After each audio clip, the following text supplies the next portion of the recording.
Okay. Welcome, everyone. This is session W13, Approaches for Addressing Evolving External Hazards in Nuclear Power. My name is Joe Kenny. I'll be the session chair today. I'm a hydrologist in the Fire and External Hazards Analysis Branch in the Office of Research here at the NRC. And we'll be taking questions online. For those of you, you can just scan this QR code here, and as the speakers are presenting, if you have a question, you can just enter it. You'll be able to direct your question to an individual speaker or to the group as a whole, and we'll do the Q&A after all of the speakers have done their presentation.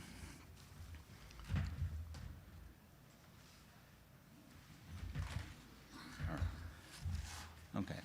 The coordinator for this session is Kevin Quinlan, who is just here at my left, and our session liaison is Anthony Torres, who is there at the table. Anthony will be looking at the questions and queuing them up for us. And our presenters today are going to be Kevin Quinlan from the NRC, Dr. Paolo Contri from the International Atomic Energy Agency. This slide is a bit old. We have, instead of Chester Victorison, we'll have Ms. Sarah Rashad Al-Sadi from the UAE, Rob Choramokos from the Electric Power Research Institute, and finally Ruby Leung from Pacific Northwest National Labs. And in this session, we're going to be concentrating on approaches for addressing evolving hazards, external hazards. And if you think about the lifetime of nuclear power plants, these plants need to operate over many decades. In the U.S., I think the oldest continuously operating plant in the U.S. was commissioned in 1969. In France, I think the oldest plants were still operating was commissioned in the early 70s, about 1977. In Japan, I think the earliest plant was from 1974. And so, this will probably continue into the future. The plants that we're licensing today will operate over many decades. And over that time period, external hazards, we will expect them to evolve. Both, there's natural climate variability, cycles in the general circulation like the El Nino, North Atlantic Oscillation, Pacific Decadal Oscillation. These are known instances of climate variability. Then, of course, there's climate change. And then there's also changes in the human environment. Development, if you think about spanning several decades, in a period of about 4 decades in the U.S., we built thousands of dams on rivers and really changed how watersheds operate. There are instances where there's been a lot of development. So both natural and external hazards, over the time scale of nuclear power facilities, things will evolve and we need approaches to deal with them. So we'll go ahead and start with our first speaker. Mr. Kevin Quinlan is a senior meteorologist at the NRC in the External Hazards Branch in the Office of Nuclear Reactor Regulation. Kevin has 17 years of experience at the NRC. His current work involves reviewing the meteorological aspects of safety analysis for new reactor construction permit application, combined license applications, early site permit applications, license amendment requests, and topical reports. Kevin is the lead for the NRC's process for ongoing assessment of natural hazards information. Kevin holds a bachelor's degree in meteorology from Millersville University and a master's degree in atmospheric science from the University of Alabama. Go ahead, Kevin. All right. Thank you, Joe. Good afternoon, everyone. As Joe said, my name is Kevin Quinlan. I'm the senior meteorologist at the NRC. Today, we just wanted to take a few moments to discuss the NRC's plans for a forward-looking approach to natural hazards and safety reviews. So I'll begin by looking at how the NRC currently addresses naturally occurring external hazards in the safety review process. At its core, the NRC's approach integrates a layered defense strategy. This includes incorporating safety margins into facility designs, implementing measures to prevent radioactive releases, even in the case of hazards that exceed the design limits. It also ensures that there is sufficient backup equipment available to maintain critical safety functions during these types of events. So a key example of our proactive approach is the Probabilistic Flood Hazard Assessment Research Program. This effort led to the development of regional climate reports in the Northeast, Southeast, Midwest United States, reports that help us understand the potential changes in natural hazards, such as flooding, extreme temperatures, and high winds. In 2024, the Government Accountability Office, or GAO, issued a report that challenged the NRC to go even further, urging us to directly incorporate climate change projections into our assessments and better quantify the safety margins. These GAO recommendations have helped shape the forward-looking activities that are now underway.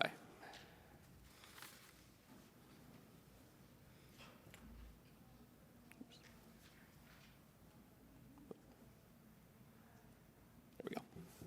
So after the events at Fukushima Daiichi, the NRC implemented the POANI process, which, as Joe said, stands for the Process for the Ongoing Assessment of Natural Hazards Information. This same process is used to address the challenges in a changing climate and its potential impacts on the nuclear fleet. POANI is designed to be an efficient and systemic internal process that allows the NRC to reassess natural hazard information on a continual basis. The aim is to identify new and potentially significant hazard information without placing an undue burden on the licensees. The scope of POANI covers a wide range of natural and human-induced hazards, including seismic events, flooding, flood-causing mechanisms, high winds from hurricanes and tornadoes, snow and ice loads, extreme temperatures and humidity, or really any other natural or man-made hazards that could impact nuclear power plants. This internal process enables the NRC to make timely and risk-informed decisions about whether new information could impact safety margins, which will then ensure that the oversight remains current and effective. So the POANI process focuses on continuously identifying and evaluating new natural hazard information that could affect the safety of nuclear power plants. The activities are structured around three key areas: knowledge-based development, technical engagement, and assessment. Knowledge-based efforts include gathering the latest data, models, and scientific knowledge in such areas as hydrology, meteorology, and seismic hazards. This allows the NRC to maintain up-to-date understanding of the risks related to floods, earthquakes, extreme weather, and other natural events. The figure on the screen outlines the POANI workflow, just really in general, which begins with identifying that new information, followed by a screening stage where NRC staff assess its potential safety impact. This assessment may apply broadly to a class of licensed facilities or focus on individual sites, depending on the nature and the scope of the information that we receive. Based on this evaluation, the staff will either determine that no further action is necessary, documenting and sharing the results publicly, or pursue a regulatory response. Possible actions include initiating additional research, referring the matter to our generic issues program, or engaging with licensees to request site-specific data. Throughout the process, stakeholder engagement is always encouraged, with the level of involvement tailored to the complexity and significance of the information that is under consideration.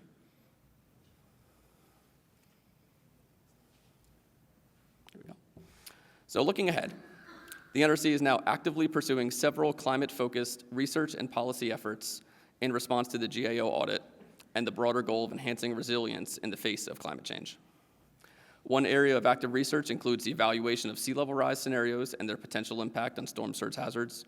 We're also reviewing how climate-related hazards are addressed in our current licensing and oversight processes and whether there are any gaps that we need to address. An important component of this effort is identifying NRC regulatory guidance documents that intersect with climate change and prioritizing them for an expedited review. Additionally, we are closely reviewing the 5th National Climate Assessment, or NCA 5, which provides updated climate information that can inform future hazard assessments. Ultimately, these forward-looking activities aim to ensure that the NRC is using the best available science to maintain adequate safety margins as climate changes evolve. So in summary, The NRC continues to evolve its approach to environmental hazard assessments by integrating new science, improving internal processes like Pawani, and engaging in forward-looking climate activities. The GAO's recommendations have served as a catalyst for positive change, pushing us to think critically about how we assess the risks and ensure that the continued safety of nuclear facilities, that we maintain the safety in a changing climate. So moving forward, our focus will be on updating and expanding regional climate reports, reviewing licensing guidance with a climate lens, and continuing to develop tools and frameworks that support informed decision-making. We're excited about the direction of this work, and we look forward to collaborating across the industry to ensure that our regulatory approach remains robust, science-based, and future-focused. Thank you.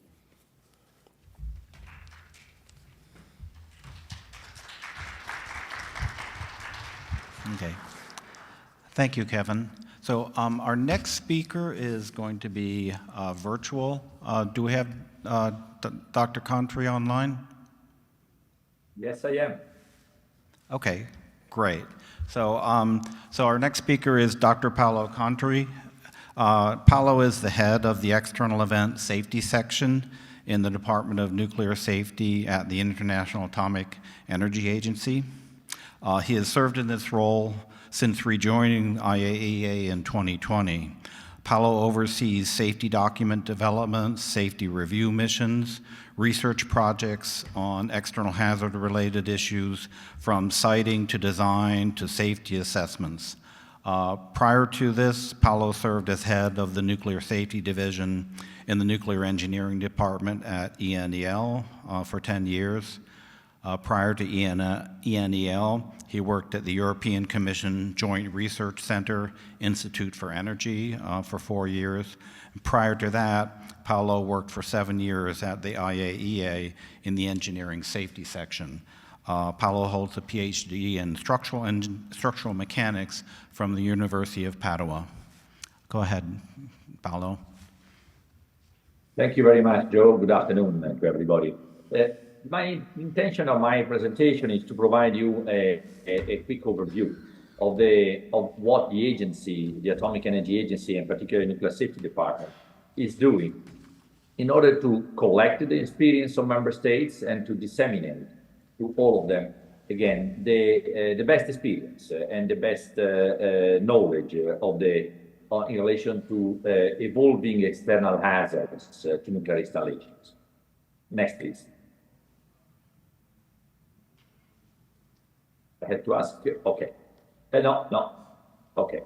The agency provides in general a lot of assistance to member states for the evaluation of the role of nuclear energy in climate change mitigation strategies and so on. There are a number of publications that are available on the web, but in particular, I would say the External Event Safety section is focused on the climate change challenges to the safety of new and existing nuclear installation sites.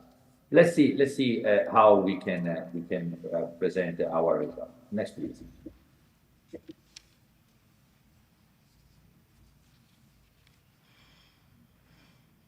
I would like to start from the evidences that we have in the agency.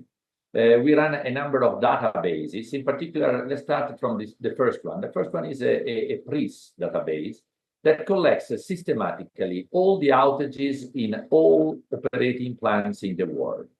It has been doing that for the last 35 years, and I present here. I show here in the left picture the number and frequency of outages, only those which are related to weather-induced nuclear power disruption. It is clear that there is a certain stationarity in these numbers, but it's also true that in the last decade we had a significant increase of power outages. We are moving from something like 3,000 to almost 4,000 in the last decade. There is a trend. It's not dramatic, but there is a trend. Let's go on with the analysis. The right picture shows actually the distribution on riverside and coastal sites, where of course there are seasonal effects that are important in this distribution. Next, please.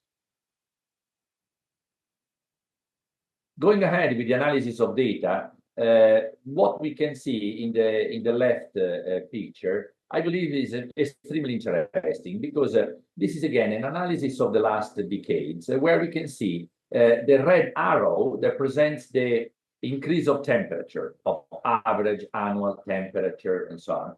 And the green and the violet picture represent instead the energy losses. Now, it is clear that after the big events, the big lot of shutdowns that we recorded in the years 2000, 2003, the system apparently learned how to react to these type of scenarios.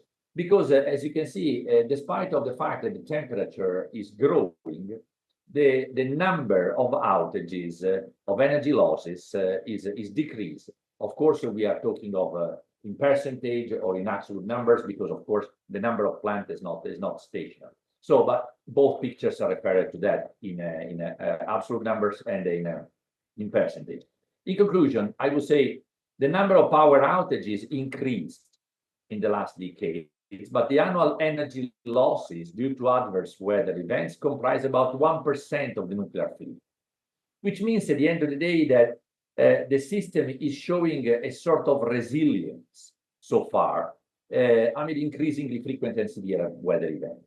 So the conclusion, however, following, if I can, the preliminary one, is that a quantitative assessment, however, of the safety margin against unanticipated scenario is urgent, as only additional quantified preventive measures may provide guarantee for safe performance in the future.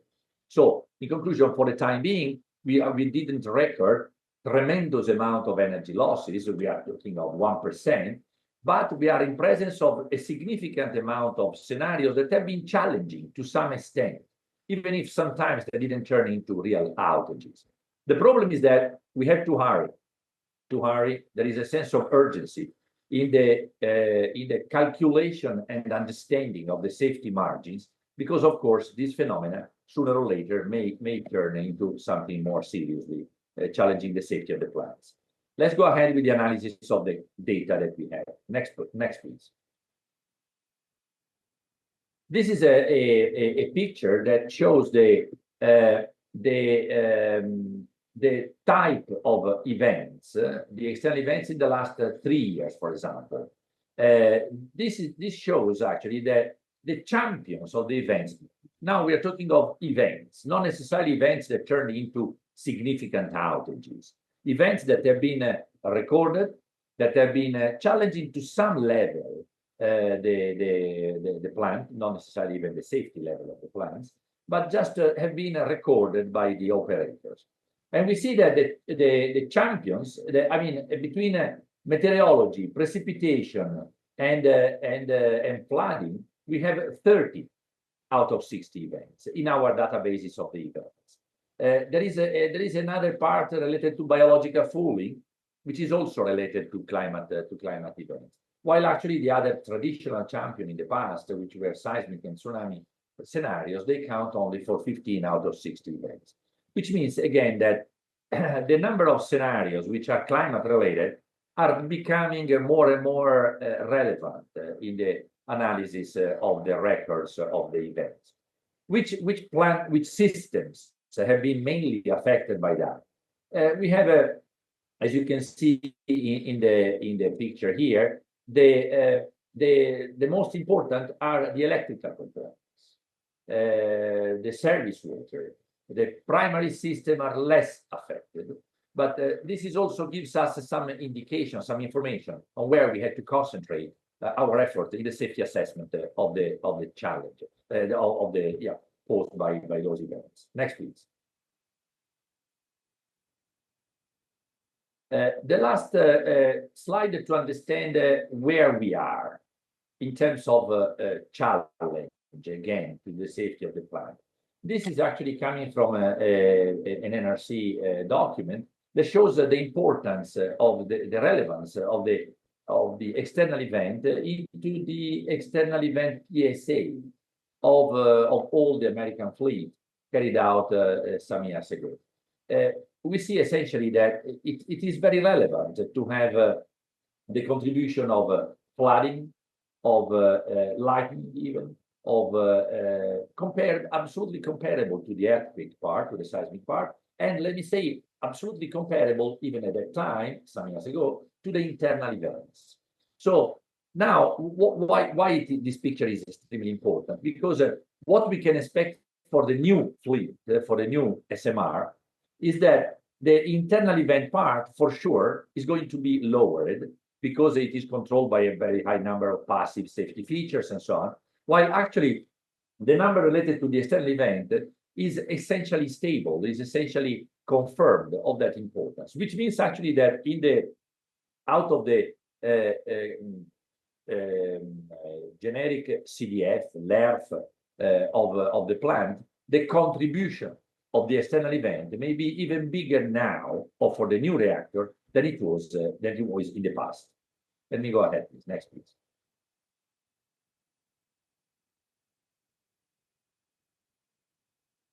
Okay, what is the proposed strategy that the agency is proposing to for the enhancement of protection? Essentially, we identified some areas which are logical, if you want, but I would say there is a big effort to be spent in the understanding of the hazard. The hazard is changing. The hazard has to be better understood. It is a fact that it has been a huge investment in the understanding of the seismic hazard in the past, probably a little bit less in the understanding of the flooding hazard, precipitation hazard, climate-related hazard, that now proves to be even more dominant in the risk, as we said, that is posed to the plant. So there is a problem of hazard understanding, particularly the combination of hazard. There is a problem of risk assessment. We have to calculate the safety margin. We have to quantify the safety margins that we have in our existing fleet and in the future fleet to this type of event. We have to work on operational support actions. Our fleet, of course, operating fleet, has to be probably better prepared or alerted to this type of scenarios. There is a lot to work on in terms of monitoring. There is a lot of work on movable emergency systems and so on. So at the end of the day, the two crucial concepts that have to be in the focus of our effort is robustness and resilience, which really tells us how our current plans are ready to resist, to operate in case of major external events, which in some cases are even beyond the design basis scenarios. Next, please.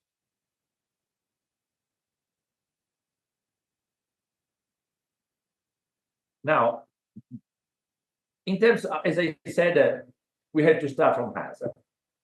Why the hazard is complicated to understand? Because the hazard related to climate has been always addressed with the standard, let me say, the standard variables.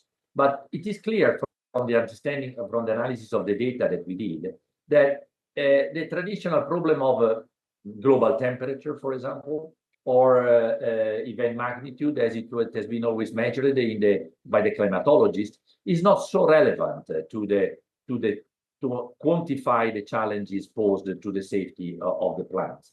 We have other issues that are extremely important, and probably they have been given less relevance by the climatologists because of their job.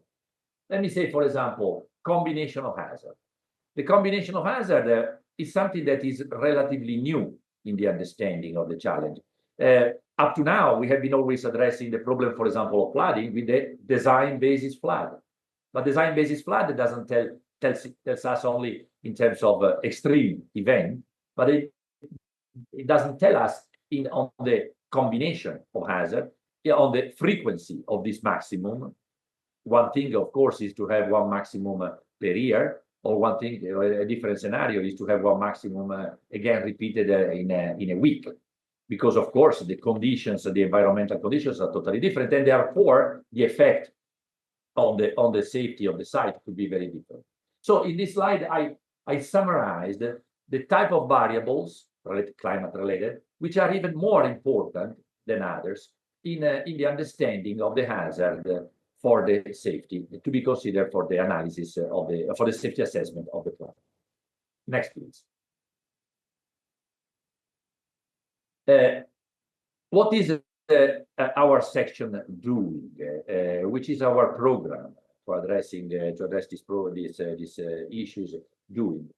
We start, as we said, from the analysis of the records, from the analysis of the safety review missions that we perform all over the world, and we have an annual meeting with our stakeholders that actually provides us a lot of feedback on the real experience in the member states on not only on the challenges but also on the type of research that is going on.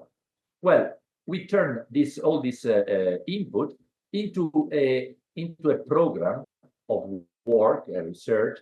We improve our safety guides. We improve our technical documents. We develop new technical documents addressing those specific issues, which turns out to be extremely relevant. We have a huge research project on climate change challenges to the safety of nuclear installations. And we even launched a major conference, international conference, this year on October 2024 in Vienna, which is exactly addressing this type of specific issues, resilience of nuclear installation against external events from a safety perspective. Let me go ahead to next slide to give you a little bit of details on each one of those items.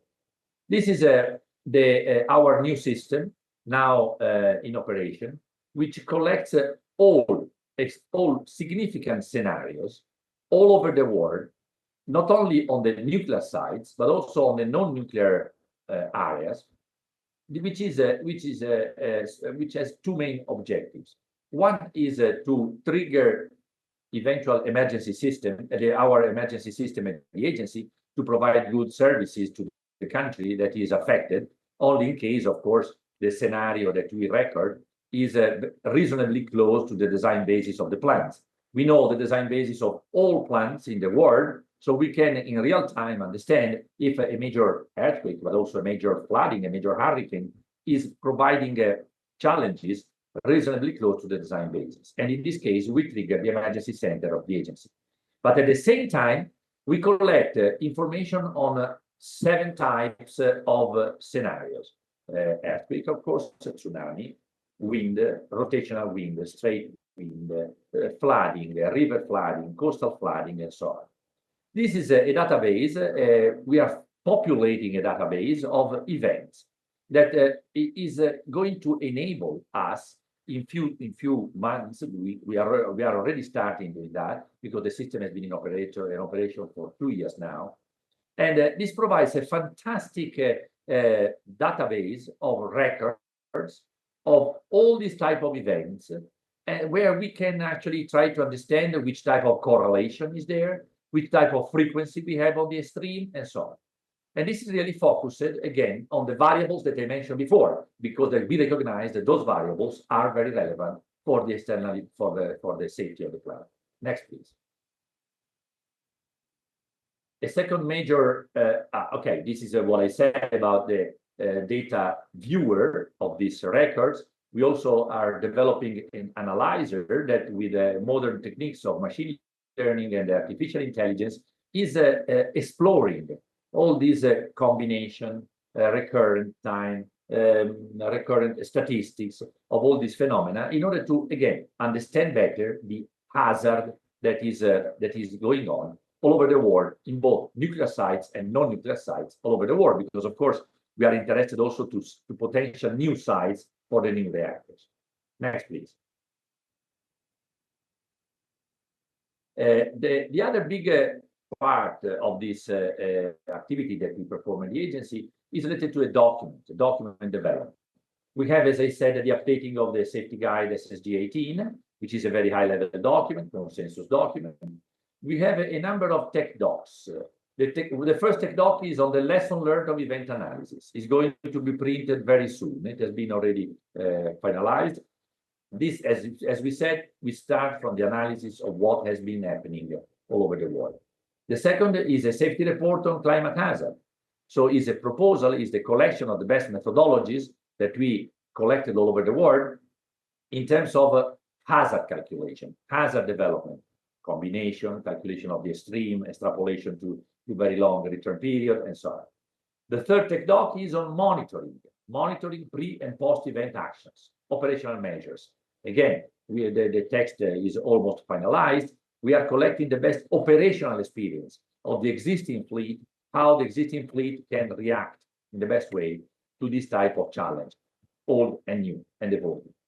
Then we have a big research project, as I said, on flood hazard assessment and international conference. Let's go quickly one by one to these documents. Next, please. As I said, the review of the safety guide, we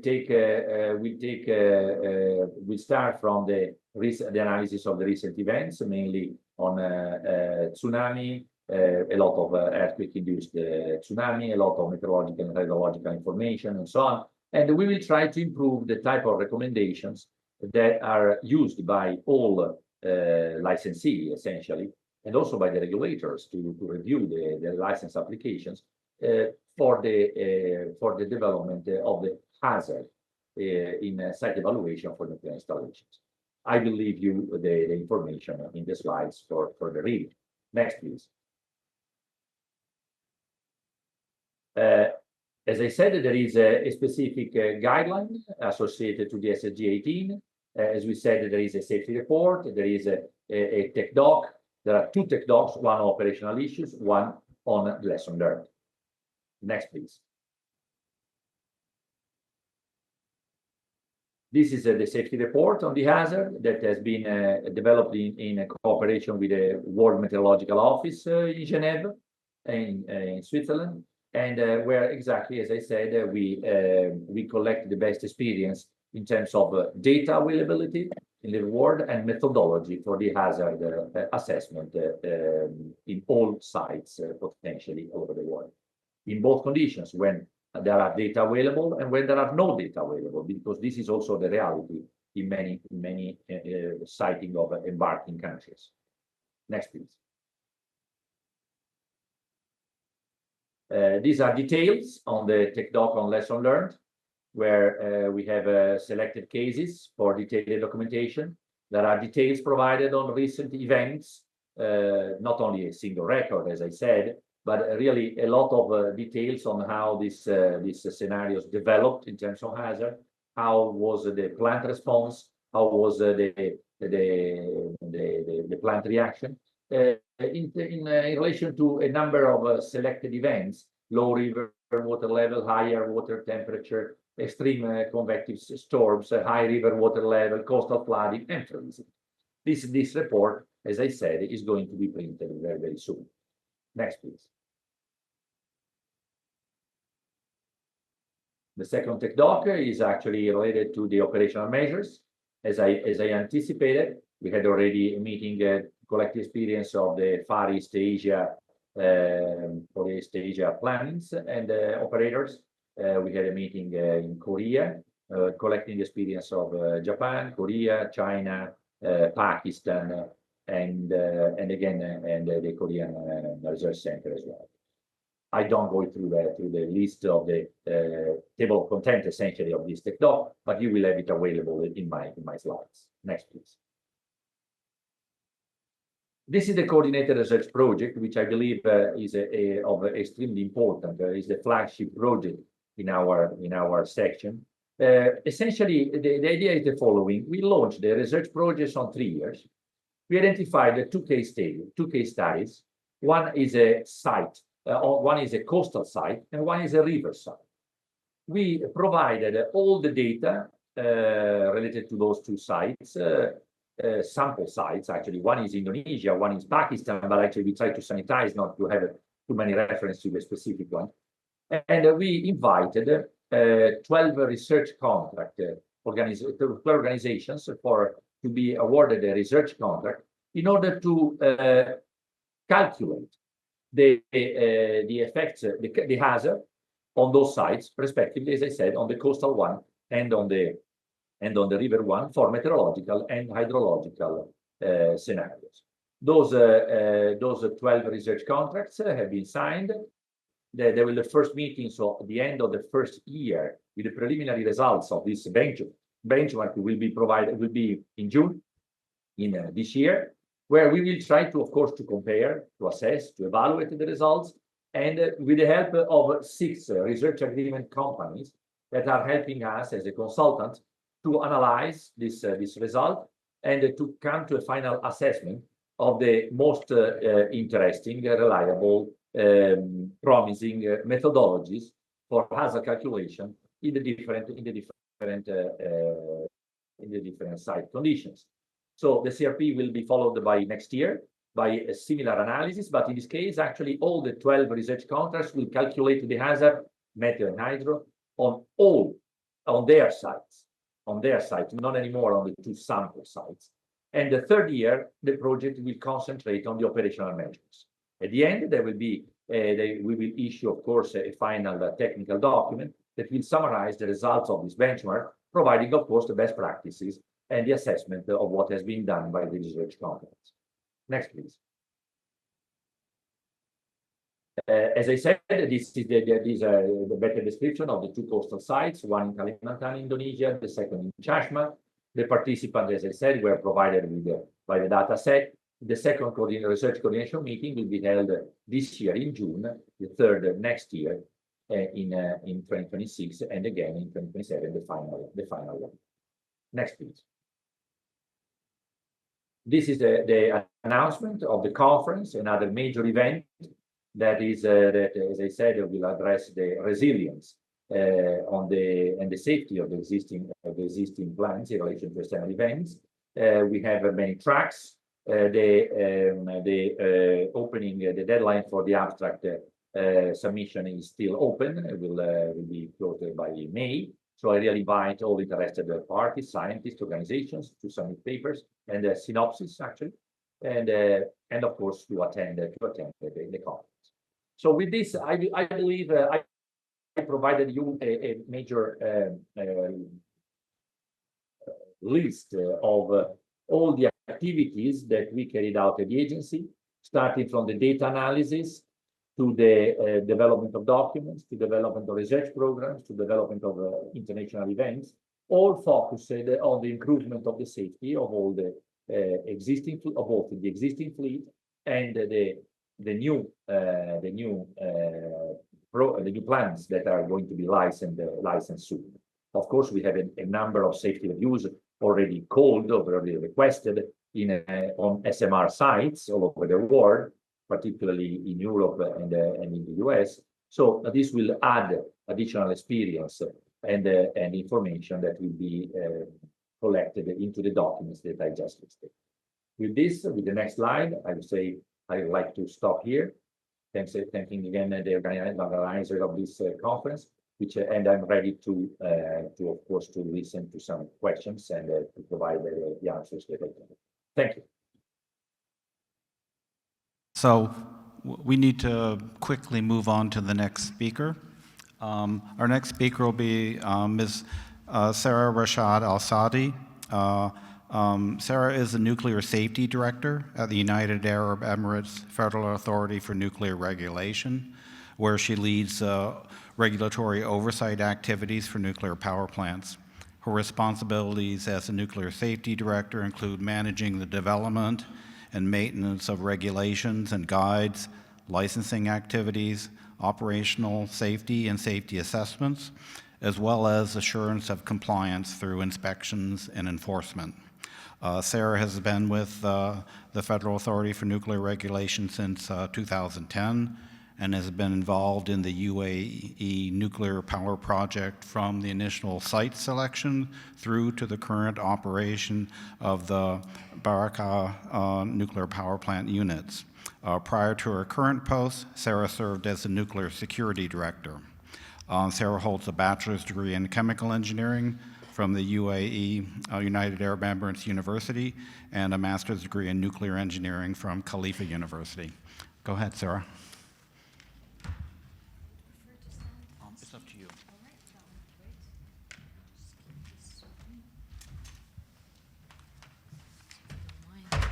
That's actually easier for me. Right. Keep just this one here. Right. Good afternoon, everyone. First of all, It is an honor to be here today to discuss an issue of critical importance to many. We are addressing evolving external hazards, and nuclear power from the UAE's perspective is what I would be focusing on.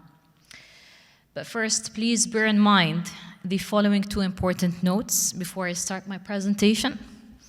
One, I may be the only non-meteorological expert on the panel session today.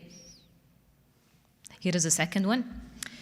Yet, this should not be a problem, hopefully, and not an obstacle to share our regulatory oversight or experience. And second, it's my first time actually to present at the REC. So today, 12th of March, will be a memorable day for me for sure. So the topic we are exploring today is not just theoretical, it's an urgent, real-world challenge for sure. Why? Because while we are seeing the nuclear power plants that are being designed, they are highly resilient to climate change, and emerging external hazards are actually changing. And they are actually reshaping the risk landscape that is around us. Thus, we can never take nuclear safety for granted. As regulators, operators, different stakeholders, vendors, each one of us would have a special responsibility to act on and do what we can. Why? To ensure the public safety in this new environment. So let's start with facts. The United Arab Emirates is already experiencing signs of climate change, where the UAE National Center of Meteorology projects that over the next decade, rainfall intensity will increase by 10 to 20% at least, as well as the average temperature would actually rise between 1.5 to 1.7 degrees Celsius. And this raises a critical question.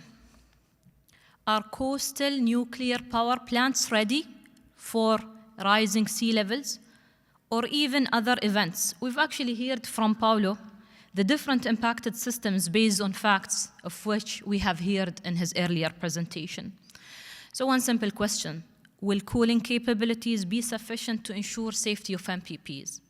And other questions as well.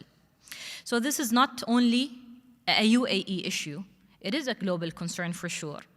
Nuclear power plants worldwide must adapt to these changing environment conditions to ensure long-term operational safety, and it should come from the start, from the siting decisions.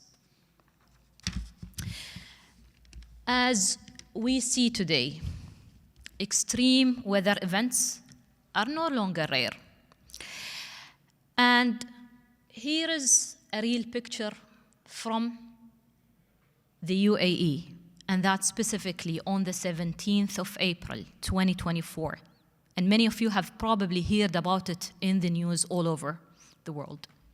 The UAE witnessed a historic rainfall event, breaking all previous records. In just 24 hours, some areas received over 250 mm of rain, far exceeding the country's annual rainfall, and many other countries' rainfall annual as well. And I still remember that day very well, and many of my colleagues who are here today, we remember that day very well. What FANR has done as well, which I would like to share with you. FANR, as the UAE nuclear regulator and as a proactive regulatory approach, deployed immediately a number of inspectors to ensure the continuous safe operations at the plant following this extreme weather conditions that the UAE witnessed last year. And luckily, the plant was in safe operation condition. So this actually shows that such intensified weather patterns could actually pose significant challenges for infrastructure, and that includes also nuclear power plants. This is why regulatory frameworks must evolve, ensuring siting, design, operational safety assessments, all of which should account for these risks.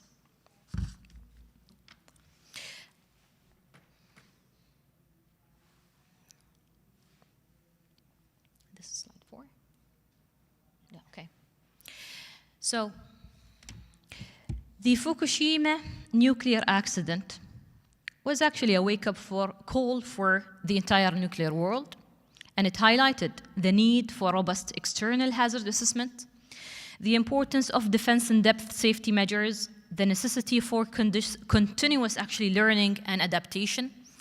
So speaking about the UAE and its nuclear program, external hazards considerations were actually integrated from the earliest stages of the nuclear program, where regulatory requirements included detailed evaluations of meteorology, hydrology, geology, seismic risks, and many more.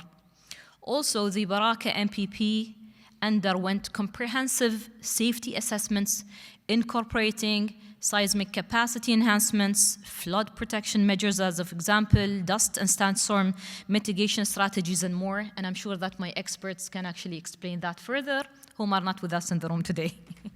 Anyways,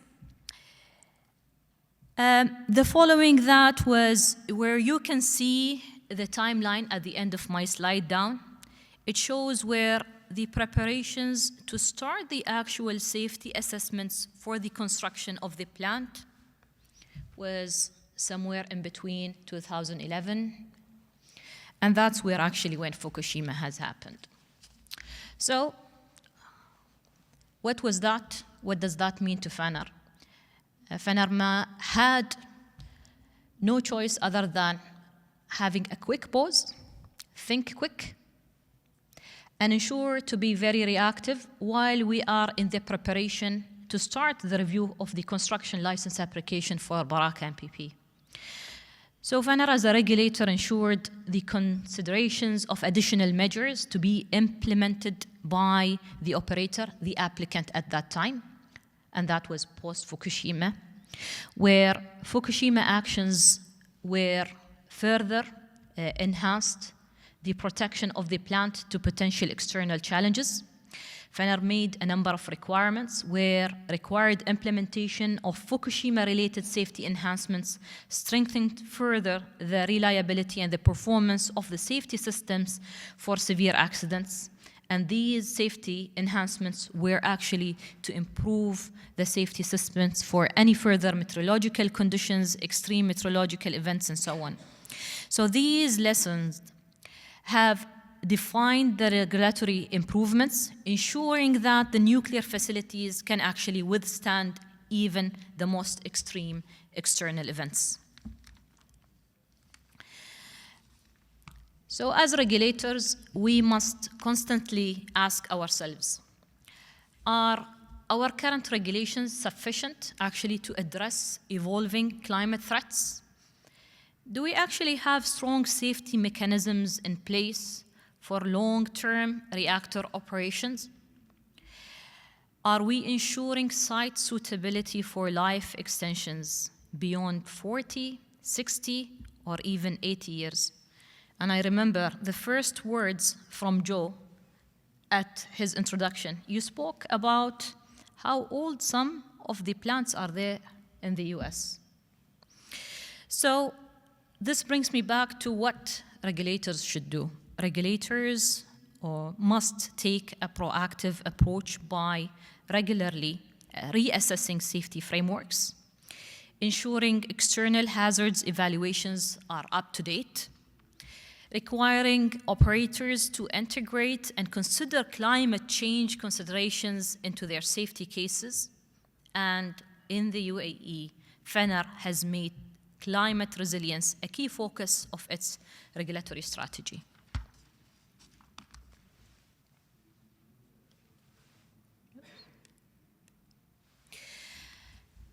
To enhance nuclear safety and resilience in face of climate change, last year, specifically in July, yes, if not mistaken, FANR has developed a transformational project where creating a groundbreaking new system that is named IONS.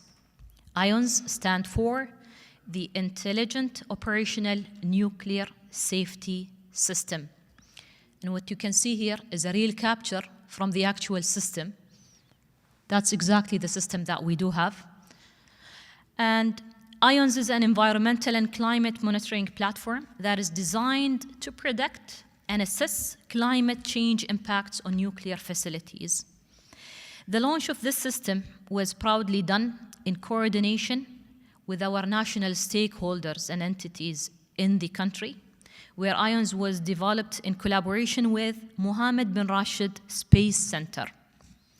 With the different features that IONS is equipped with, it is an interface that is designed to provide a comprehensive view of nuclear safety parameters that are enriched with meteorological data, such as satellite images that can provide, as of example, data of shoreline changes, surface temperatures, land surface temperature, wind speeds, sea level, and more. IONS is more than just a monitoring tool. It is a proactive risk assessment system that can enhance the regulatory oversight. It can improve some of the nuclear safety regulatory requirements and definitely decision-making at some point, and support and strengthen also national resilience to climate threats. So by leveraging technology and data analytics, we can actually proudly say that FANR is taking a forward-looking approach to climate change adaptation and external hazard resilience. As we look to future, one question remains: are nuclear power plants truly prepared to operate safely for the next 100 years in a changing climate? And this is not just a technical challenge, it is a regulatory responsibility that actually requires strong international collaboration. And we've heard the different actions, coordinations that were done, where we heard Paulo was making in his presentation, and that's a testimony. The need of scientific research, and I'm sure that we will hear from EPRI later, just directly after my presentation, and the continuous safety reassessments. Collaboration is essential. Regulators, operators, global stakeholders must actually work together to strengthen nuclear resilience. Extreme hazard research must be prioritized, and this is something we are even looking at internally in FANR to ensure the consideration of climate changes embedded within our R&D programs, because climate risks are actually evolving, and nuclear safety assessments must also evolve with them. Regulatory oversight must be robust, as well as agile and adaptive. And I remember clearly Commissioner Caputo said yesterday in her remarks, where she mentioned the importance of regulatory agility, also clear topical reports, as well as the important value of continuous improvement. And FANR is also committed to those values and to the same mission as a regulator. Our goal is clear, but we must act now, as we can never take safety for granted. So final thoughts to conclude. I would like also to echo Chairman's right opening remarks at the conference from yesterday, where I'm sure, if not all of you would remember what he said, at least most of you in this room. He said, make atoms great again. So one way to do that is by ensuring that nuclear power remains resilient in face of external hazards, right? And as Commissioner Caputo also stated, you don't need to be great to start, but you have to start to be great. So let's start today by ensuring that nuclear power is ready for challenges ahead, and that regulators ensure their regulatory agility accordingly. Thank you for listening.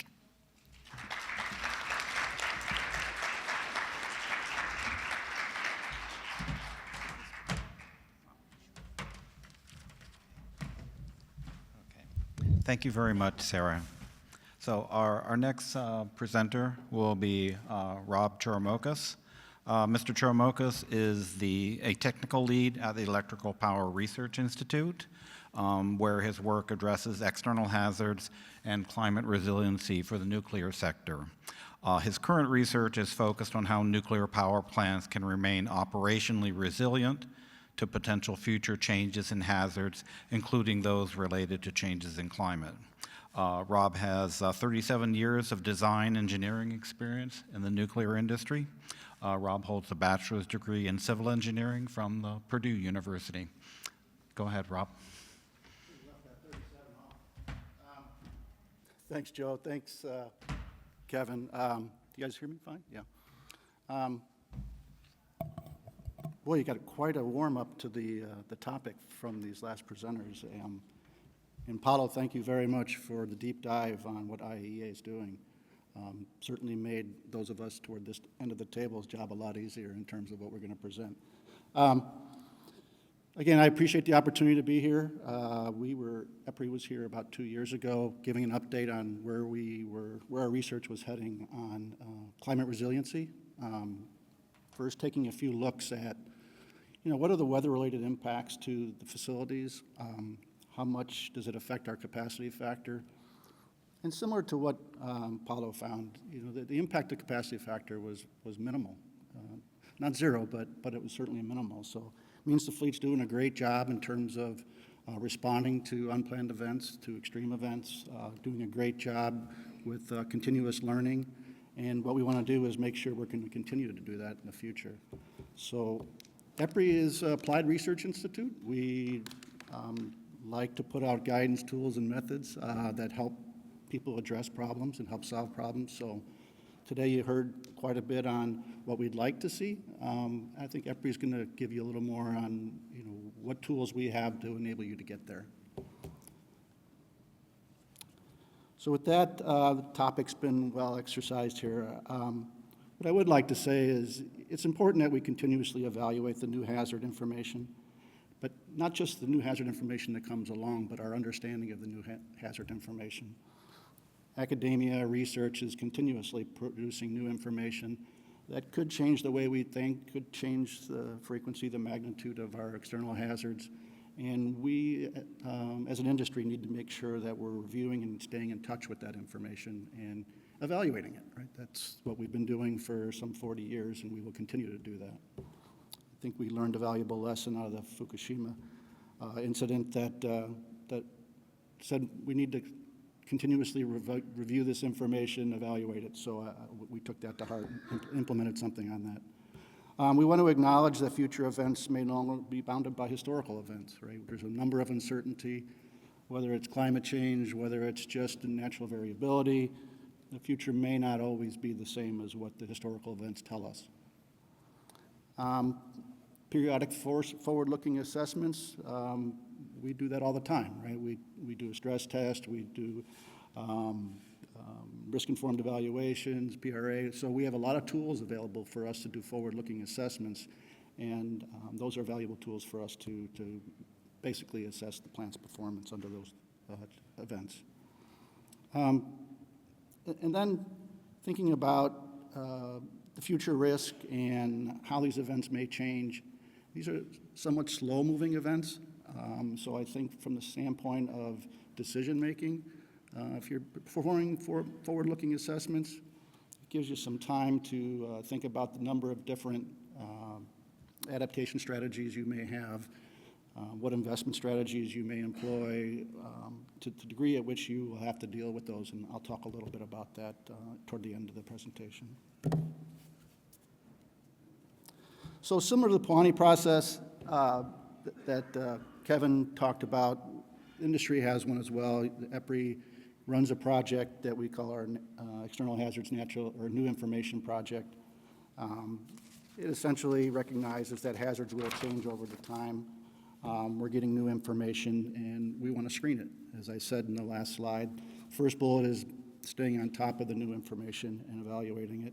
And we're doing that collectively as a program, as a project for the industry. Started in 2016. We monitor new information for seismic, high winds, flooding, extreme heat and cold. We have a number of SMEs that help us to go through those screenings, and we're just looking for impacts. Is the new information credible? Is it relevant? And then how do we disposition it as being significant or not?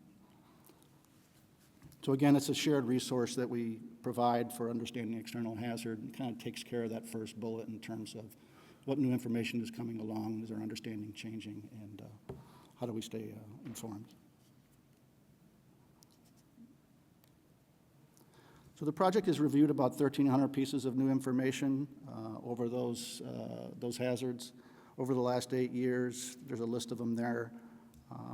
Tsunami potential, NIST tornado map, seismic hazard. I'm sure many of you have heard of NJ East. Operational experience as well. So again, we're just trying to stay in touch with all of the new information that's coming along. We monitor, we screen, we evaluate, and we report.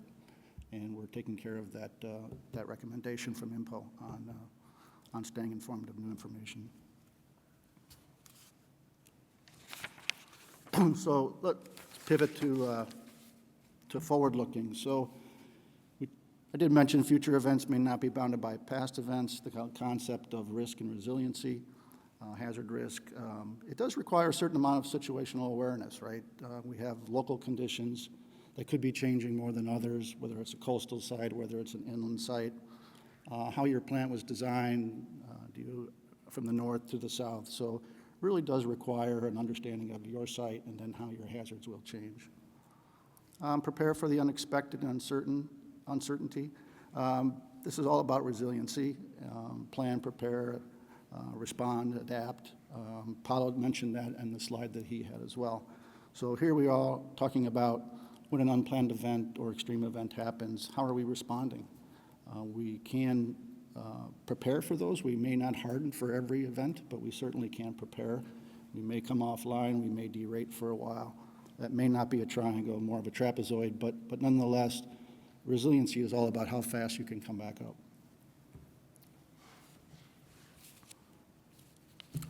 So one of the tools that we were putting together, and this is a change from 2 years ago, we were looking at what guidance we could provide plants or members to basically give them some sense of how the hazard may change in the future. So we put together a supplemental program that looked at historical events for a site, historical data,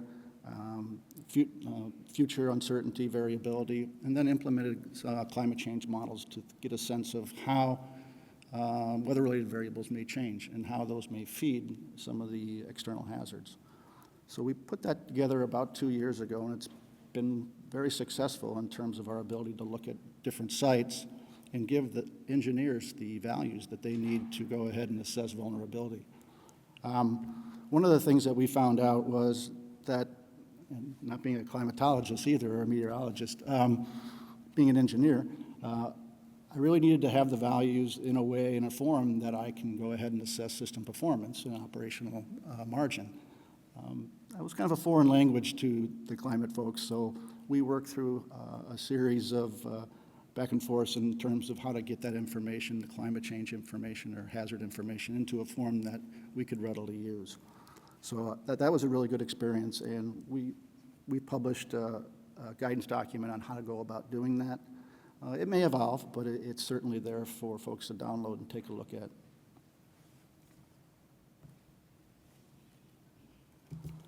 The next guidance document that came out about 1.5 years, 2 years ago was a vulnerability assessment guidance.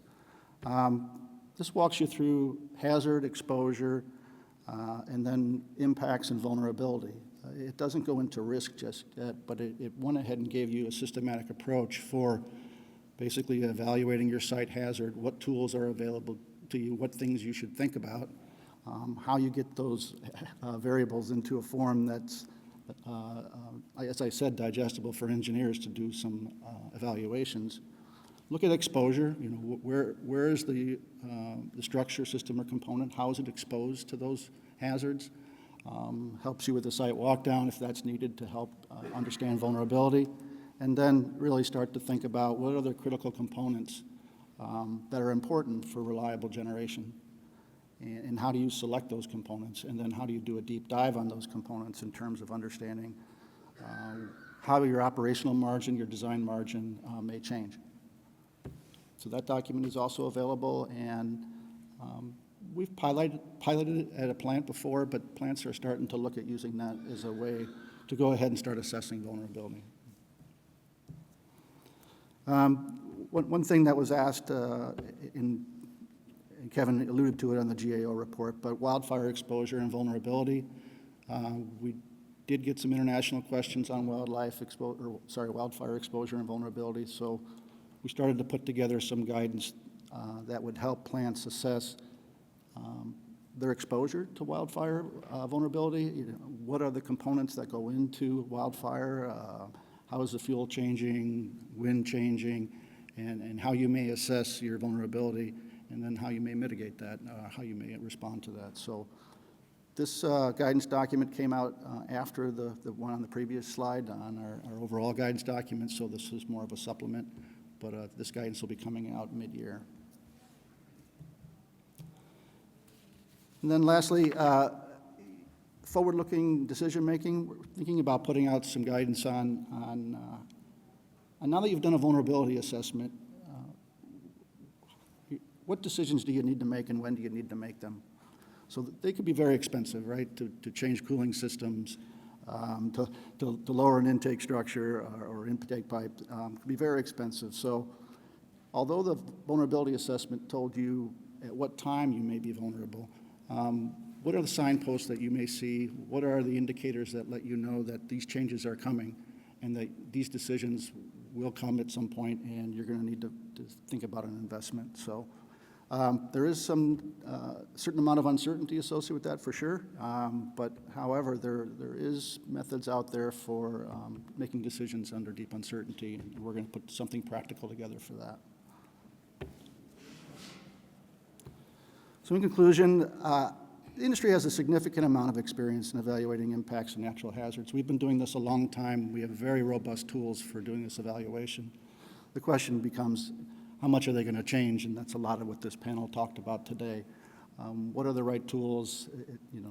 Trying to predict the weather has been a challenge, I'm sure. But nonetheless, there are things that we can do to inform us and then assess the impact and then the decision that goes along with that. Numerous guidance and tools are available. Paulo went through a bunch. I went through a few that EPRI is putting together as well. Wanted to reiterate that plants maintain a robust design margin relative to safety. Everything that we've been finding through our new information screening process is screened out. So that's very good performance. And again, the last comment was, forward-looking assessments, I think, are a great tool for making strategic decisions relative to how climate impacts or how climate change may affect the hazard and how the hazard may affect the reliable generation of the plant. So with that, I will turn it over to Ruby. All right, thank you very much. You want to go or you want I could do it? Okay. Our final speaker will also be virtual. This presentation will be by Dr. Ruby Leung. Dr. Leung is a Battelle Fellow at the Pacific Northwest National Laboratory. Ruby is the Chief Scientist at the Department of Energy's Energy Exascale Earth System Model. This is a major effort to develop state-of-the-art capabilities for modeling the human Earth system processes on DOE's next-generation high-performance computers. This activity involves over 100 Earth scientists, computational scientists, and applied mathematicians. Ruby has published over 600 papers in peer-reviewed journals. Her research cuts across multiple areas in modeling and analysis of climate, the water cycle, and extreme events. Ruby holds a bachelor's degree in physics and statistics from the Chinese University of Hong Kong, a master's and PhD in atmospheric science from Texas A&M University, and Ruby was elected to the National Academy of Engineering in 2017. So please take it away, Ruby. All right, thank you very much. Yeah, thank you for the opportunities. Can you hear me? Just want to make sure. Yep. Okay, I assume so. So today I'm going to, first of all, thank you for the invitation to participate and present. So I'm going to talk about evaluating the U.S. hurricane risk in a non-stationary climate. So my presentation may be a little bit technical, but I hope to just give you some ideas about what approaches we can use to really look into hurricane risk, and not only for the future, but actually perhaps a better approach to allow us to look at hurricane risk even for now. Next, please. So this is a system that we have been developing over the last few years. It's called Risk Analysis Framework for Tropical Cyclones. We call it RAFT. So this modeling framework has several different modules that allow us to model hurricanes in terms of their characteristics, like the tracks of the hurricanes, the intensity and the rainfall amount produced by the hurricane, as well as looking at the impacts of hurricanes, including storm surge, flooding, and also infrastructure impacts. So the particular features about this approach is that we can really generate a very large number of hurricanes so that we can better assess the risk of hurricanes making landfall. Because of course, hurricanes don't always make landfall, even though many of them form over the North Atlantic Ocean. So in order to properly assess the risk, which is the probability of hurricane making landfall, it's important to be able to really generate a large number of hurricanes to better estimate this probability. And I think our model is pretty good in terms of the accuracy, realistically representing the salient features of hurricanes, including different aspects like the tracks, intensity, and rainfall. So in the bottom figure, I show you a comparison of the 99th percentile tropical or hurricane landfall intensity. On the left-hand side is based on observation, and the right-hand side is based on our models. And you can see a pretty good comparison between the two. So essentially, this framework that we developed is what we call a hybrid model, because it is both based on some aspects of physically based approaches, but also combining statistical and machine learning type of approaches. Next, please. So we have used this framework to look at different aspects of hurricanes. So on the top row, you can see we look at like inland flooding, which is mostly related to the rainfall produced by hurricanes, causing a lot of stream flow in the river. And then on the upper right, we show you coastal flooding, and that's mostly related to storm surge. And then in the bottom two, we also look at wind energy, like the strong winds from hurricanes can produce risk to turbines, especially like offshore turbines. And then also looking at the electric grid, because the strong winds can knock down power pole, etc. So that can cause power outage. And we now actually have all of these modules to look at all these 4 different risk factors related to hurricanes. Next, please. But because I only have like a few minutes here, so I will mostly focus on introducing you to the newest module that we added, which is called Deep Search. And it's a module that we now use to look at coastal flooding associated with hurricanes. So the basic idea of this Deep Search approach is, number one, is based on the physical factors that we understand and what is driving storm surge. So there are several factors based on theory. Of course, it's the wind speed associated with the hurricane, but also the wind fetch distance as well as the ocean depth. So based on all of these important information, then we fit that into a deep neural network so that we can predict the peak storm surge levels. I will go into this a little bit more in the next few slides. Next, please. So the methodology is essentially laid out over here. So we have input data that we put into the modeling system. So these input data include like static characteristics like the topography, the bathymetry, coastline, etc. But it also includes time series of the hurricane's characteristics like the winds and the rainfall, etc. And then we put this into this system, and we use a deep neural network, which is a recurrent network kind of method that allows us to really remember. It takes into account of the memory. And And then the output of this method is the maximum surge level over the lifetime of each of the hurricane at the point of, and then combining that, looking at the lifetime peak surge at the point of interest. So the benefits of the approach, there are several. For example, they are applicable to real TC. Like for example, if you have a data set of all these observed tracks and intensity, we can just fit that into the model and it can give you the surge height.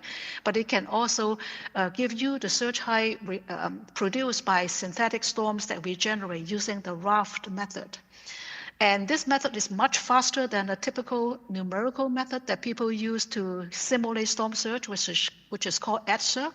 And then it's also generally, spatially generalizable. So I think these are like really nice feature. And we have compared our simulation with 194 tide gauge observation and found that the deep search method has very similar scale to the EdCirc simulation. Next, please. So our method is trained using the EdCirc data because we need to have a lot of data to train the machine learning method, and observation is not enough because there are only observation at a limited number of gauges. So instead, we perform simulation using EdCirc. In fact, we perform many simulations. We simulated 270 historical storms. And then we use relatively high resolution to perform the EdCirc simulation at 25 kilometers. And then we provide this kind of data as input to our deep neural network to train our model. And as a result of that, we find that the deep search achieved about 81% R square, which means the deep search can explain 81% of the variance, spatial variance of the storm surge in the location, and that it has an error of about 0.25 meter mean absolute error test against the test data. Next, please. So this is just one example of a storm surge that we simulated. On the upper side, you can see the real simulation produced by EdCirc. So you can see this is related to Hurricane Katrina in 2005 that caused a lot of damages in the Louisiana area. And the bottom one is our simulation from the deep neural network deep search. And you can see a very comparable spatial distribution, although the deep search has a little bit of negative bias compared to the EdCirc simulation, which produced the training data for our model. Next, please. So now combining all of these simulations, so we have done a lot of simulation using synthetic hurricanes. So in fact, we took 9 different CMIP models for the historical period as well as for the future period. So each of the CMIP 6 models, we produced 50,000 tropical cyclones. So altogether, for each of the present day and the future period, we have a total of 450,000 synthetic tropical cyclones. Because the deep search model is really cheap, so we can really handle this huge amount of tropical cyclones synthetically generated, and then we simulate the peak surge height. So this spatial distribution shows us the distribution of the surge height, and you can see, of course, areas where the surge height is relatively low versus area where it is pretty deep, pretty high. The areas where the surge height is high are usually in areas kind of like in the Bay Area, as well as in concave kind of shape for the coastline. So we have compared that with observation, and I'm going to show you some results for comparison with observation later. Next, please. So now we compare the deep search result looking at the future, looking at this 100-year event. On the upper panel, we only account for changes that are due to tropical cyclones intensity. And then in the bottom, we combine that with also the effect of sea level rise. So you can see because of climate change affecting the tropical cyclone intensity, there are increase in the surge height, especially in areas such as Florida and also in the Gulf Coast. But due to the sea level rise, the magnitude, if you look at the bars on the right-hand side, you can see that the magnitude due to sea level rise is much higher. In fact, on average, due to the changes in the tropical cyclone intensity, there is an increase on average along the coast of about 8.4 centimeter, whereas combining with the sea level rise, the impact would be on average about 85 centimeters. So the TC intensity only changes just about 10% of what sea level rise can cause. Next, please. So this is where I refer to when we compare our results with observation as well as with several other existing data sets that are already published in the literature. So we compare our results with 4 different studies that they use similar type of techniques. Some use the ESOC model, some use also kind of like machine learning model. So on the upper left-hand side, you can see kind of like a matrix. So what it is we compare these 5 different models. So one of the model is our own model called Deep Search, and then we compare that with 4 other models, and then we look at the correlation between our results with other models' results, as well as the correlation between every other model results. So what we see interestingly is that Deep Search actually correlates the best with all of these other modeling study, because you can see like on the leftmost is orange color, and then also on the topmost is orange color. So this is our model correlating with other model is orange color, which is higher correlation compared to this purplish color for other models correlating with other models. So that's an interesting thing. But more importantly, in the bottom, what I'm showing you is the cumulative density, comparing the observation with all these 5 different models. So on the far right, these are the highest search.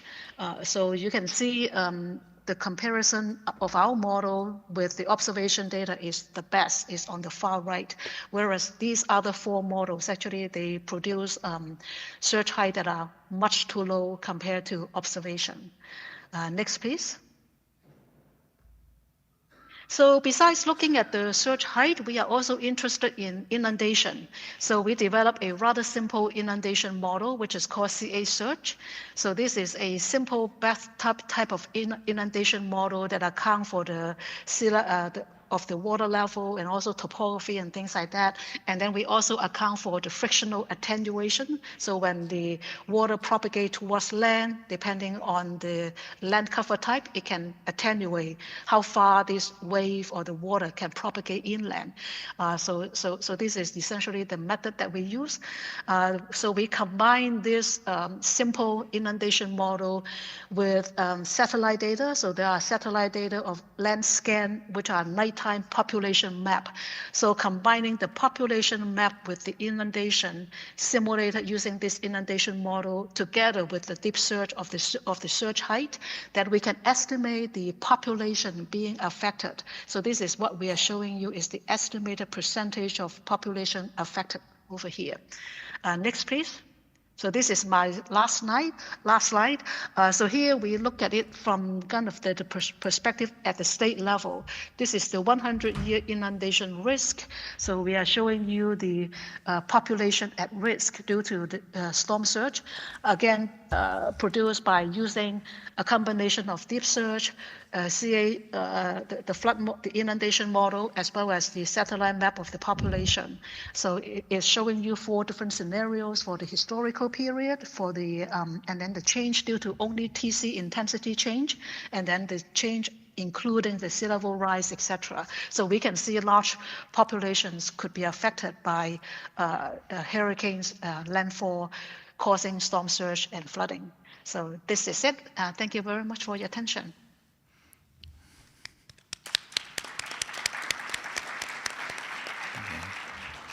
Okay, thank you very much, Ruby. So I think we have time for a few questions, and we have some questions that have come in online. So I'll direct the first question to Kevin, and this is about Pohani. About Pohani, could you please explain a bit further what will be expedited when you talked about expedited periodical reviews? Sure. So one of the recommendations from the GAO is that we take a look at all of our guidance and determine how we could update the guidance to incorporate climate change projections, climate change information in areas where that information is not already included. So Our current review period for guidance, if you don't know, is every 10 years. And at that point, we decide to either renew the guidance without any changes, or we can revise the guidance if we do need to change it with new information that has occurred over the last 10 years. So the expedited review is looking at all of the guidance that we have out there, regardless of where in the 10-year period it falls right now.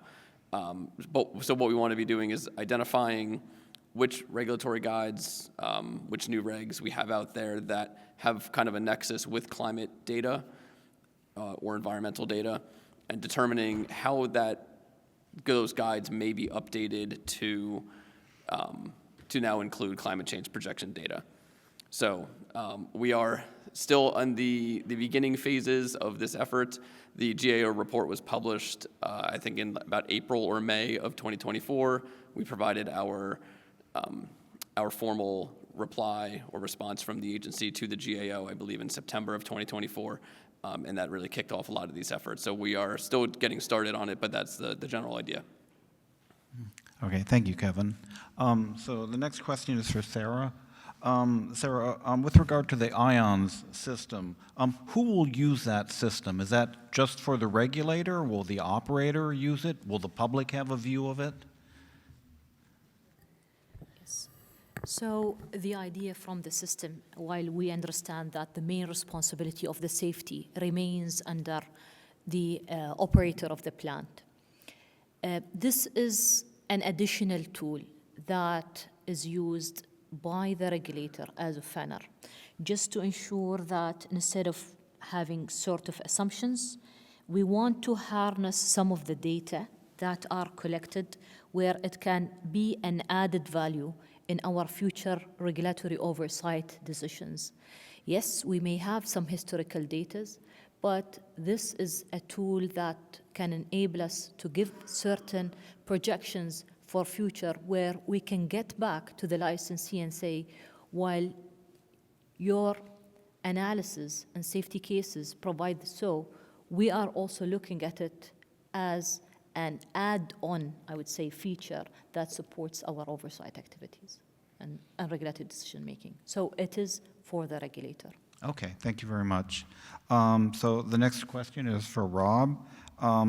Rob, from a forward-looking standpoint, has there been any focus on gathering and studying information related to extreme events in persistent cold regions, such as Alaska? I know where that came from. There hasn't been at the moment. The requests that we get in are rather site-specific, so we have not seen anything come in from Alaska yet, just yet. Mm-hmm. But it can be done. Mm-hmm. Okay, thank you. The next question is for Ruby. Ruby, does your model incorporate ecosystems like wetlands and mangroves and their presumably helpful role in mitigating storm surge? I think I saw in your slide you do have something about land cover in there. Mm-hmm. Yeah, only in the CA, the inundation model, where we do account for land cover change that might have some friction, but that's mostly accounting for the effects of the land cover on how much water can get inland to inundate the land. We are not accounting for, like, for example, the some of these are more elaborate effects of, let's say, mangrove or things like that. But some of it is kind of accounted for using a simple factor, land cover factor. Okay. So another question for Sarah. With regard to that April 2024 event, can you say anything about how much warning was available for that event, and were there any preparatory actions actually that happened at the power plant for that event? Okay. So the warnings would actually come from certain channels that are within the government itself.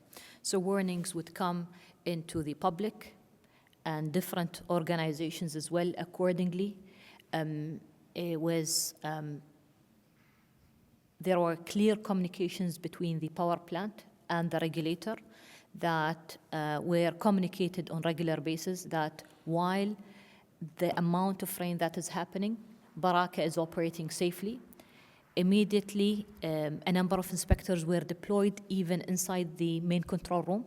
That was immediate, as we have resident inspectors at the site. And they were confirming that everything was just like under control. Baraka is operating safely with no issues that were encountered. A week after, we have amended the inspection notification where the inspection notification would include the scope of inspection. So a decision was made as of a regulator to amend the scope and include additional scope just to further check on all other aspects, even including the seismic, I would say, meters and so on, and all matters, including even the flooding systems and so on, which were verified and checked. And after nearly a month from that event specifically, the inspection report that was issued included the conclusions that were made by FANAR as a regulator. But in all cases, it shows that Baraka was just operating safely without any impact that were encountered due to that heavy rain. Yes, maybe the country was actually impacted as of buildings, infrastructure, and so on, from different aspects, and I'm sure that this was seen by many people on social media and so on. However, when it comes to Baraka, and I believe that due to the different actions that were taken at the early stage, including the Fukushima enhancements that were done at Baraka site, Baraka remained safe. Okay, thank you. I think we have time for one final question. This is for Rob. With regard to the new information analysis process that you guys use, how is that information shared? Is it just shared with EPRI members? Is there a public view of that, or how is that information shared with outside of EPRI? That's a great question. Right now, that is a supplemental program, so those participants share in that information. So it's not generally shared outside publicly at this point. So for now, it's generally shared among the participating members. Okay, I think that we should wrap up our session. If you use the QR code here, on this slide, you can provide feedback for us. We appreciate any feedback that you may have. And with that, I think we should thank our presenters, thank our coordinator, Kevin, and the liaison, Anthony. Thank you all very much. Thank you.